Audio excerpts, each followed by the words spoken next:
તમે news S7 Gujarat જોઈ રહ્યા છો। વરસાદને કારણે ખેડૂતોના નુકસાન માટે પાટણ જિલ્લાને સહાયમાંથી બાકાત રાખતા રોષ ફાટી નીકળ્યો છે। ભૂતપૂર્વ કોંગ્રેસ ધારાસભ્ય ચંદનજી ઠાકોરના નેતૃત્વમાં સિદ્ધપુર પ્રાંત કાર્યાલય ખાતે આવેદનપત્ર આપ્યું અને આંદોલનની ચીમકી ઉચ્ચારી। ઉત્તર ગુજરાતમાં કમોસમી વરસાદથી થયેલા નુકસાનની સહાયમાંથી પાટણ જિલ્લાને બાકાત રાખવાના રાજ્ય સરકારના નિર્ણય સામે સિદ્ધપુર કોંગ્રેસે ઉગ્ર વિરોધ પ્રદર્શન કર્યો। પૂર્વ ધારાસભ્ય ચંદનજી ઠાકોરના નેતૃત્વમાં કોંગ્રેસના કાર્યકરો અને ખેડૂતોએ સિદ્ધપુર પ્રાંત કચેરી ખાતે આવેદનપત્ર સુપરત કર્યું હતું। આવેદનપત્રમાં જણાવાયું હતું કે ઉત્તર ગુજરાતમાં વારંવાર કમોસમી વરસાદને કારણે ખેડૂતોના મગફળી સહિતના પાકોને વ્યાપક નુકસાન થયું છે।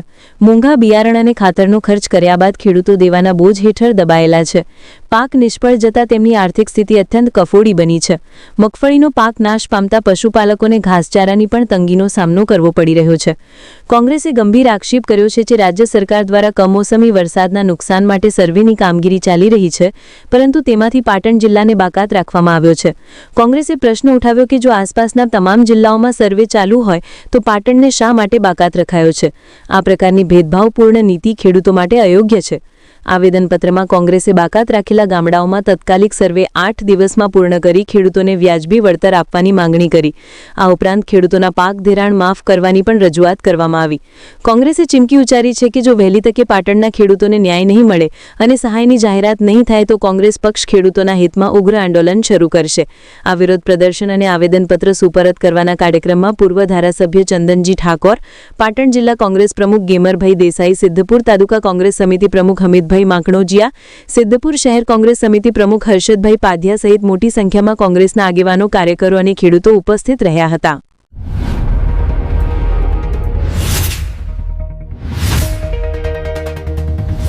ઉત્તર ગુજરાતમાં પાછલા કેટલાય સમયથી કમોસમી વરસાદ પડે છે, વારંવાર વરસાદ પડે છે અને વરસાદના કારણે મગફળીનો પાક, જુવારનો પાક, ખેતીનો પાક નિષ્ફળ ગયેલો છે।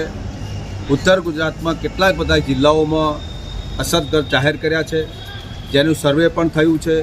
એની સર્વેના પ્રમાણે મુખ્યમંત્રી કાર્યાલયથી ઓર્ડરો પણ થયા છે અને એમાં ખાસ કરીને જો બનાસકાંઠાનું સર્વે થતું હોય, મહેસાણાનું સર્વે થતું હોય, ગાંધીનગર સર્વે થતું હોય, સાબરકાંઠા, અરવલ્લી, આ બધા સર્વે થતા હોય, પાટણ જિલ્લામાં કેમ બાકાત રાખવામાં આવ્યો એના વિરુદ્ધમાં આજે આવેદનપત્ર આપવામાં આવ્યું છે।